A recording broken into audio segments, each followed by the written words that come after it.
पाकिस्तान में मानसून की शदीद बारिशों से आने वाले सैलाब ने बड़े पैमाने पर तबाही मचाई है। मुल्क का तकरीबन 70% हिस्सा पानी में डूबा हुआ है।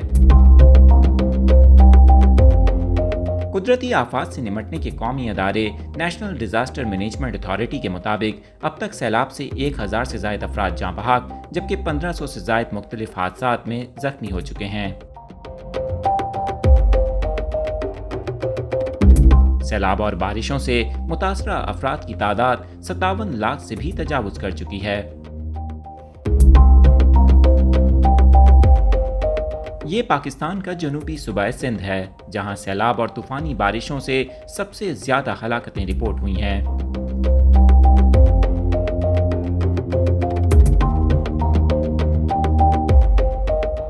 रवां साल मानसून की गैर मामूली बारिशों से सूबा सिंध और बलूचिस्तान बुरी तरह मुतासिर हुए हैं। सैलाबी रेलों और बारिशों से मुल्क में ज़मीनी राब्तों को भी बहुत नुकसान पहुंचा।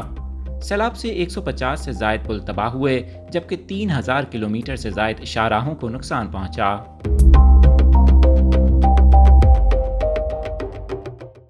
अदादो शुमार के मुताबिक मुल्क में आने वाली इस कुदरती आफत से अब तक 9 लाख से जायद घरों को नुकसान पहुंचा, जबकि 8 लाख से जायद मवेशी सैलाबी रेलों की नजर हो गए।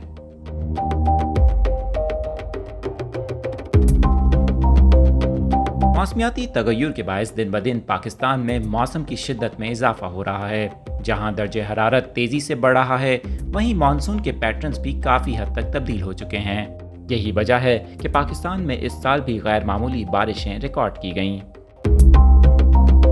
एक रिपोर्ट के मुताबिक पाकिस्तान में रवां साल जुलाई और अगस्त में बारिशों ने 61 साल का रिकॉर्ड तोड़ा है, और उन इलाकों में भी शदीद बारिशें हुईं जो कई बरसों से खुश्क साली का शिकार थे। पाकिस्तान जनूबी एशिया में मौसमियाती तब्दीलियों से मुतासिर होने वाले ममालिक में इस वक्त 8वें नंबर पर है, जबकि मौसमियाती तज्जियाकार इस बात का भी इंदिया दे रहे हैं कि आने वाले सालों में मजीद मौसम की शिद्दत में इजाफा हो सकता है।